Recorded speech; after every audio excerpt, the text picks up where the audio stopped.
Günaydın arkadaşlar. Birkaç gün önce kötü haberi aldınız. Ama üzülmeyin. Çünkü şu anda saat sabahın 6.30. Ben yollara düşüyorum. Şu anda İstanbul'a gidiyorum. Ne için gidiyorum? Yeni Rhino projesi için gidiyorum. Evet, yeni Rhino'yu göreceksiniz birazdan. Yine aklımda bir proje var. Bu yaptığımıza çok benzer bir proje. Ama tabii ki farklı olacak. Ben taksiye doğru gidiyorum. Çok soğuk hava. Üstümü giymem lazım. Bir yandan da çekim yapmam lazım. Donuyorum. Ankara'nın sabahı buz gibi. Şimdi taksiye geldik. Hocam günaydın. Eyvallah. İsim neydi? Serdar. Serdar hocam bizi yeni projemize taşıyor.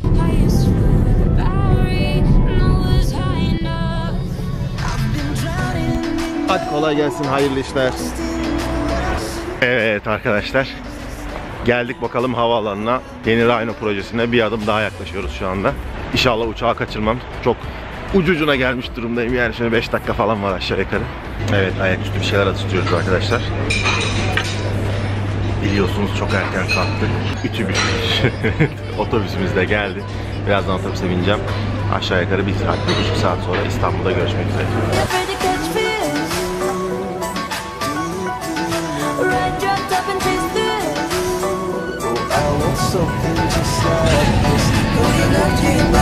Evet, İstanbul'a geldik arkadaşlar. Şimdi bir taksiye atlayıp önce arabanın başına gideceğiz. Sonra da oradan notere gideceğiz. Herhangi bir sıkıntı yoksa.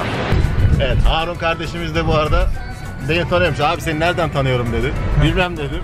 Arabayı gösterdim mi? Arabadan tanıyormuş arkadaşlar. Evet arkadaşlar, şu anda noterdeyiz. Öncelikle geldik. Araba trafikten ben göründü. Muayenesi işlenmemiş. Hayda, koştur koştur gittik. Neyse, onu hallettik. Biraz önce bir daha geldik. Şimdi arkadaş onları halletmeye çalışıyor. Bir daha geldik. Araba şu anda Vakıfbank'tan hacizli görünüyor. Bitmiş olan kredisini kapatmamışlar. İnşallah onun kayda yetiştirmeye çalışıyoruz öğleden önceye. Daha bunun plaka değişimi olacak. Plakaları alacağım, sökeceğim. Arabanın plakalığı yok. Plakayı nereden bulacağım? Dışarıda aşırı bir yağmur yağıyor. Yani şu anda bayağı bir stres olmuş durumdayım. Yani neredeyse vazgeçeceğim, bırakıp gideceğim yani, o derecede. Neyse artık bekliyoruz. Onu da burada şey varmış, Beşiktaş esnaf, kamyoncular esnaf odası mı bir şey var. Beşiktaş tarafında hemen aşağı doğru inerken. Oraya geldim. Yarım saat içinde bastılar ama dışarıda inanılmaz bir yağmur yağıyor. Plakayı takamayacağım çünkü plakalık yok arabada. Artık camın önüne koyacağım. Yolda inşallah başımıza bir şey gelmez. Başımıza bir şey gelirse sizle zaten paylaşacağım. Şimdilik durum böyle. Arabamızı aldık. Hayırlı olsun. İnşallah buradan da yola çıkıyoruz. Haydi bakalım yolda sohbetleşmeye. Gördüğünüz gibi sabahtan itibaren bu hikayeyi, bu serüveni başlattım. Arabayı birazcık zor aldık. Noter kısmı bayağı bir maceralı oldu biraz önce izlediğiniz gibi. Tam böyle artık illallah dediğim yere geldik neredeyse ama sonuçta hallettik. Çok şükür bir aksilik olmadan arabayı aldık. Şu anda da yavaştan dönüyoruz arkadaşlar. Öncelikle arkadaşlar 2014 model 320 iED olan bir araç aldım. Modern line olarak geçenlerden, yani işte içi dışı biraz daha farklı, işte tamponları vesaireleri biraz daha farklı. Kilometre olarak aşağı yukarı 100 binlerde. Herhangi bir büyük kazası yok. Şöyle bir ufak bir motorla çarpışmışlar. Bir farı değişmiş. Kaputun ucunda çok ufak bir şey var. Boya var. Bir de tamponu değişmiş. Bu da zaten Borusan'da yapılmış. Şimdiye kadarki bütün bakımları Borusan'da yapılmış. O yüzden hani orada bir sıkıntımız yok. 16 bin lira gibi de bir hasar kaydı var. Yani bu arabalar için ufak denebilecek bir hasar kaydı var. Onun dışında BMW'ci arkadaşlara gösterdim İstanbul'da. Yani tamamen bu konunun uzmanlarına gösterdim arkadaşlar. Hiçbir sorunumuz yok. Araba bu arada roket gibi gidiyor. 0-100'de giderken çok ciddi bir fark var bizim Rhino'ya göre. Çiplenmiş haline göre bile. Biliyorsunuz arkadaş Erdem, satın alan arkadaşımız illa çip istedi. Ben de çip yaptırdım Rhino'ya giderken, vermeden önce. Ama onunla bunun arasında gerçekten şu anda çok ciddi fark var. Özellikle mesela bir iki denemem oldu. 160-230 arası hızlanması da çok başarılı. Motor performansında bizim yüzümüzü oldukça güldüreceğini düşünüyorum açıkçası bu projenin. Bundan da bahsetmeden geçemedim. Sizin çok hoşunuza gideceğini düşünüyorum işin bu kısmının. Aldığımız araba bu. Peki neden gittim yine bir 3 serisi aldım arkadaşlar? Bunun bir tane önemli nedeni var. Bir tane de sizin tarafınızdan, yani sizden kaynaklanan bir sebebi var aslına bakarsanız.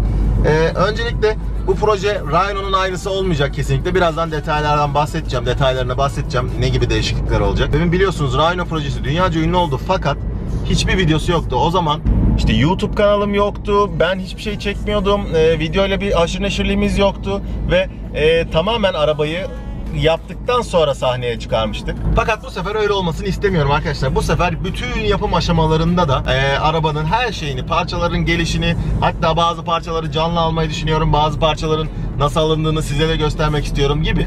Bunların montajını, işte kesilmesini, biçilmesini, her şeyini sizle paylaşmak istiyorum bu proje boyunca. O yüzden içimde çok büyük bir uhdeydi bu. Rhino'da bunların hiçbirini yapamadım diye.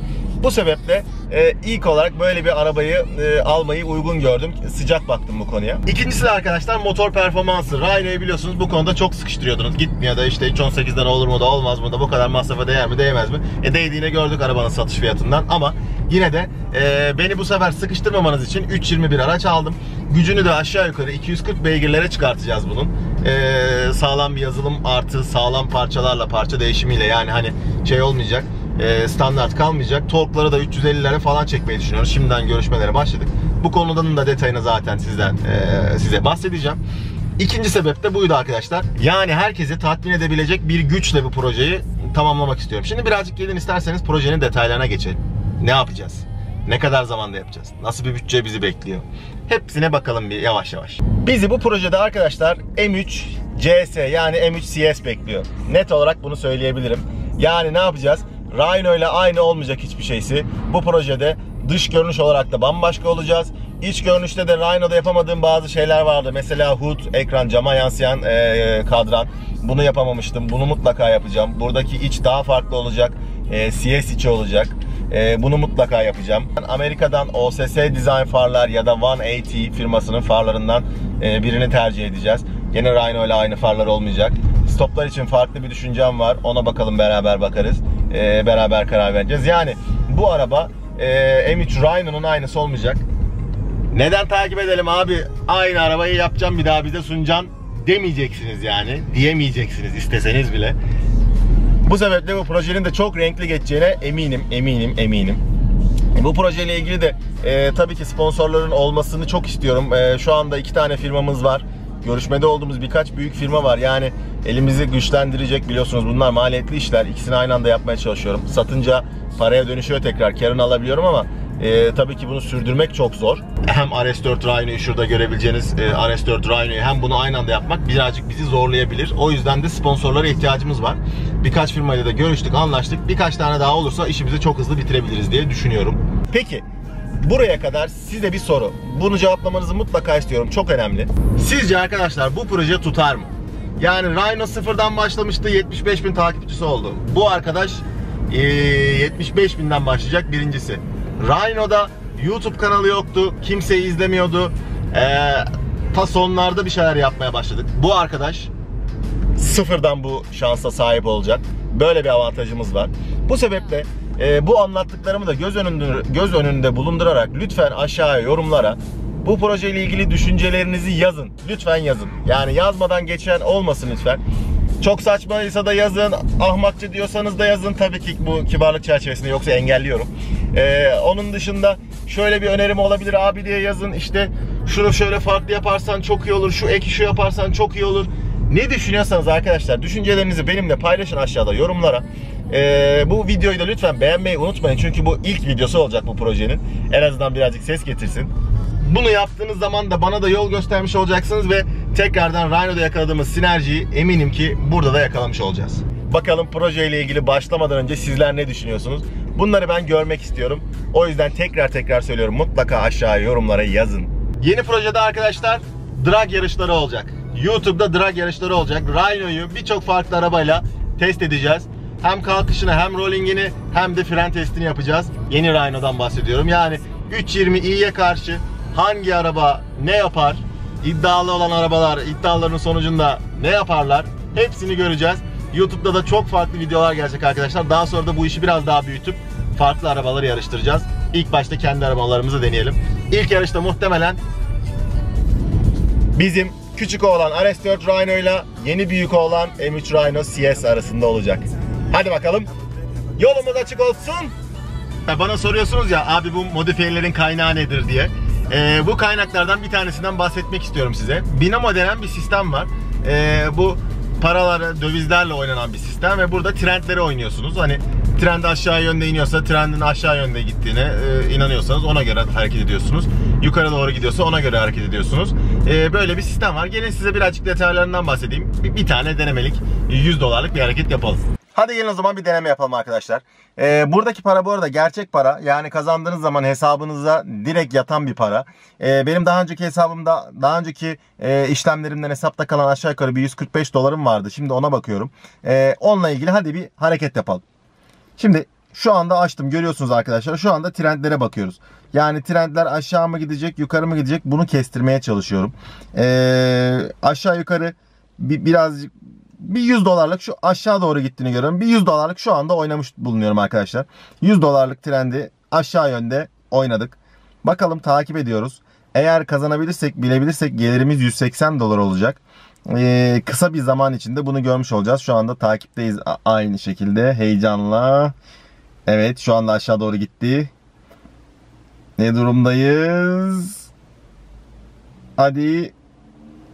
İyice trend aşağı gitti arkadaşlar. Şu anda kazanmak üzereyiz. Kırmızı çizgiye doğru geliyorum, gördüğünüz gibi. Kazanmak üzereyiz ve $180 oldu. $100'ımız $180 oldu arkadaşlar. Toplamda 200 küsür dolarlık bir kazanç elde etmiş olduk. Bu kadar kolay. Şunu da söylemeyi unutmayayım. Aşağıdaki linke, açıklamadaki linke tıklarsanız yeni üye olanlara, yeni kayıt olanlara $1000'lık kredi veriyorlar. Ama tabii ki bu işlemleri yaparken bütün sorumluluk sizde. Lütfen kendinizi bu konuya fazla kaptırmayın. Aman dikkatli olun. Dikkatli oynarsanız, düzenli oynarsanız kazanırsınız. Evet arkadaşlar, artık yeni projeden siz de haberdarsınız. Benim aklımdakiler bunlar. Sizin aklınızdakileri de yorumlarda göreceğiz inşallah. Sürekli sizin yorumunuz çok önemli dememin sebebi arkadaşlar, biraz ben de kararsız kalıyorum. Eğer sizden doğru tepkileri almazsam, sizden gelecek tepkiler beni memnun etmezse o zaman farklı bir yol izleyebiliriz. O yüzden sizden lütfen istiyorum, yorumunuzu bekliyorum. Umuyorum hep beraber çok eğlenceli, BMW ailesini yalnız bırakamadım çünkü çok fazla bir beklentiniz var benden.